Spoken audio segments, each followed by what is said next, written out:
Welcome. Today is the 11th day of Tishrei, the 13th of October, and we're in the 4 days between Yom Kippur and Sukkot, which in some ways are really the most joyous of all the days of the year for many, many reasons. We've come out of Yom Kippur, which was a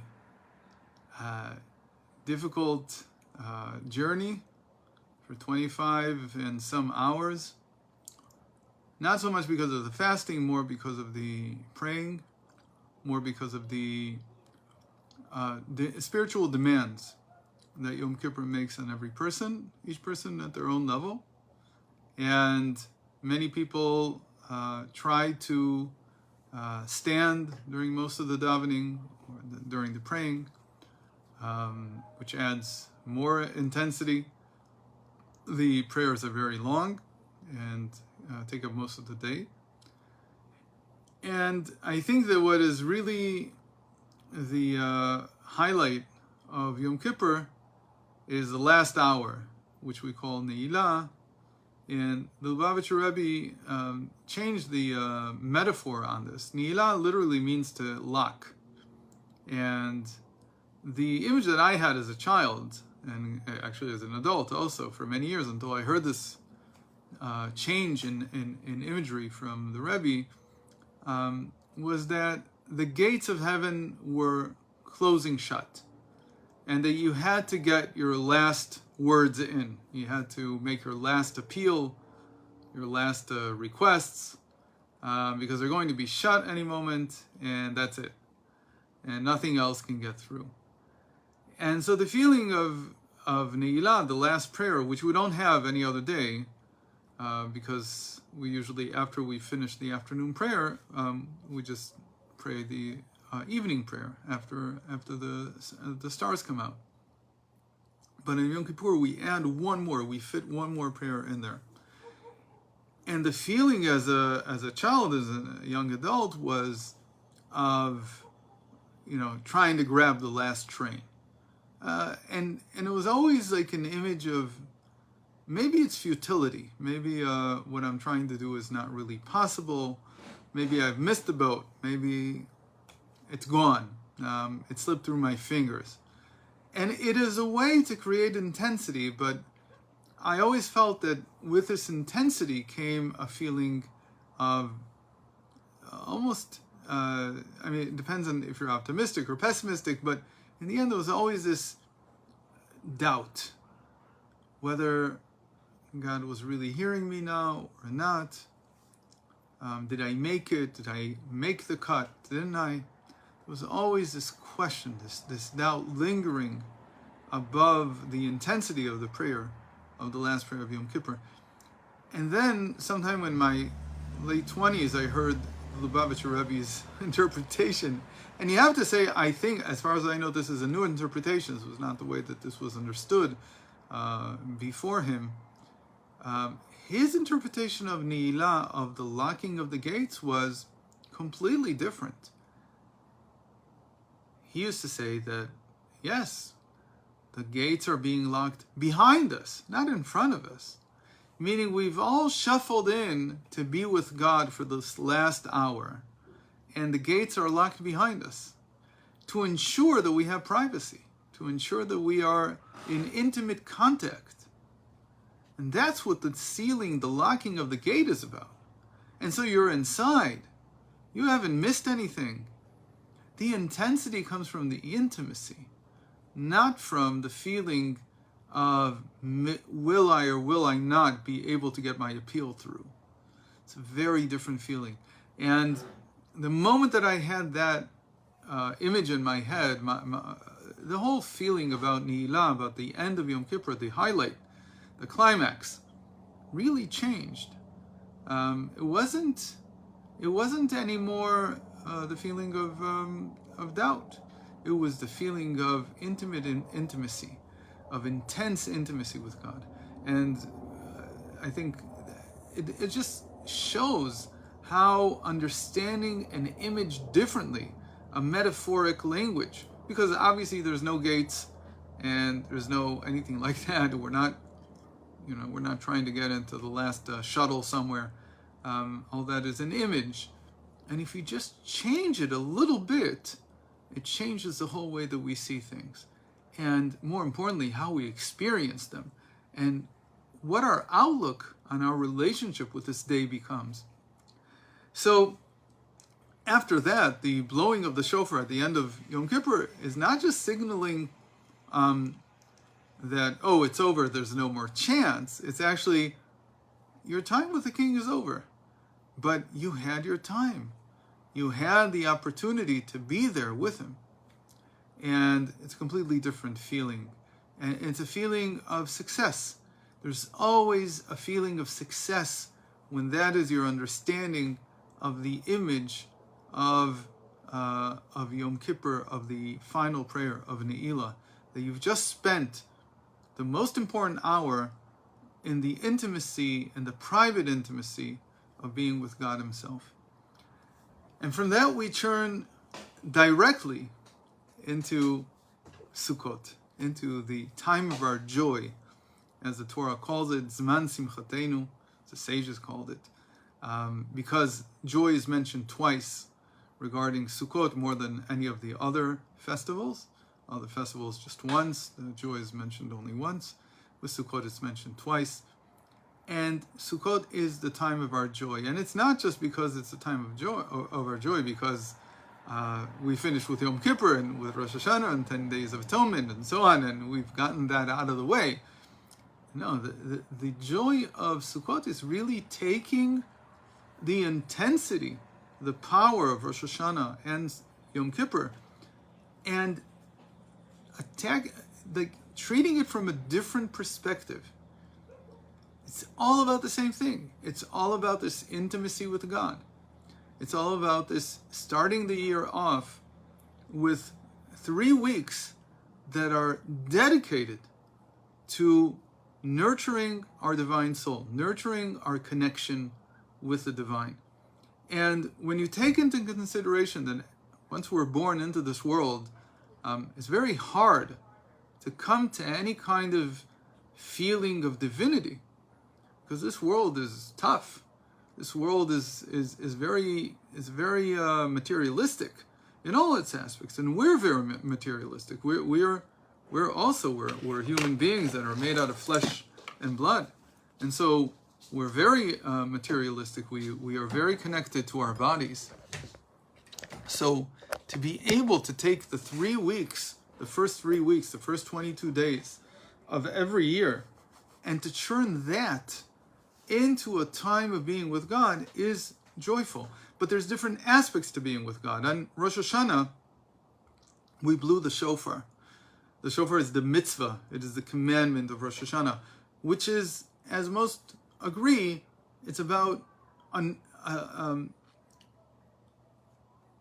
coronating God as king of the universe, which he is anyway, but coming to the consciousness of that.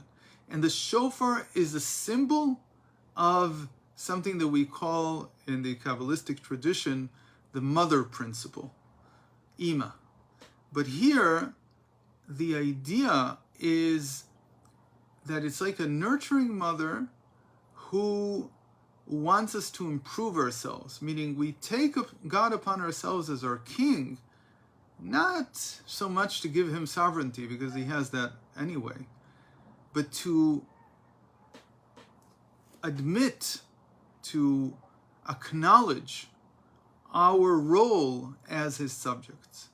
And once, this is very far from most Western minds, but once you decide who your leader is, that will pretty much define what your life is going to look like. It's very telling, and some would say unfortunate, that the United States is now faced with a decision between two people who I would not like to lead me as individuals, regardless of what their opinions are about different things, whether they're good or bad, or whether they're going to be successful or not. But as individuals, what kind of example they set.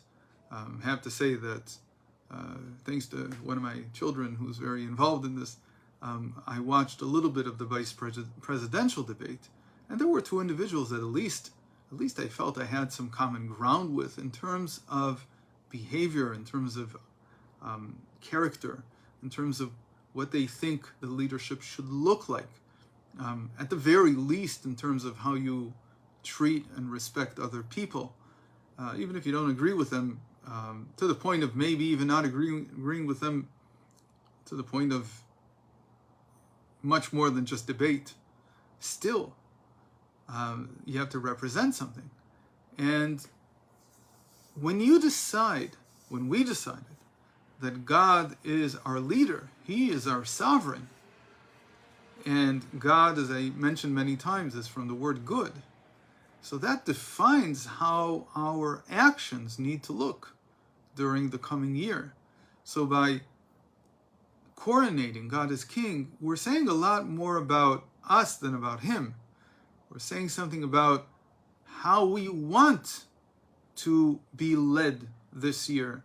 What do we want to be led by? By what considerations? By what ideals? By what faith do we want to be led? And so that is the Rosh Hashanah. That's called the mother principle in terms of what we call the changing of our behavior. On Yom Kippur, we come up with something that's a little bit different. And it's the aspect of mother that's related to pleasure. Now, we spoke about this last week, so I'm not going to repeat it in length. But what it means is that being with God also has to be pleasurable. You have to feel the pleasure of it. And we spoke about this, that on Yom Kippur, though, we refrain from many physical activities, almost all of them, including eating and drinking and anything that has to do with the body. We're elevated by that to a different level of experience. And that level of experience allows us to open ourselves up to divine pleasure. And so it's nurturing also, but from a different point of view. Finally, when we come to Sukkot, we're going to be living for 7 days and 7 nights, and in the diaspora outside of the land of Israel for 7.5 days, let's call it. We're going to be living, as it were, under the clouds of glory, under the presence of God's nurturing aspect. That's called the makifin de'ima, the surrounding lights of the mother principle. And that means many, many things. This is one of the things that Adam lost after he ate from the tree of knowledge. He lost that feeling that a mother is also protective, that a mother is also someone who wants your best interest or has your best interest in mind, and is constantly like in a womb. You're like in a womb being collected by her and feeling that she's always interested in you. And that's the feeling that you get when you're in the sukkah, of being, now I know that in the United States it's much harder, at least in the Northeast, it's much more difficult than it is here in Israel. In Israel it's perfect.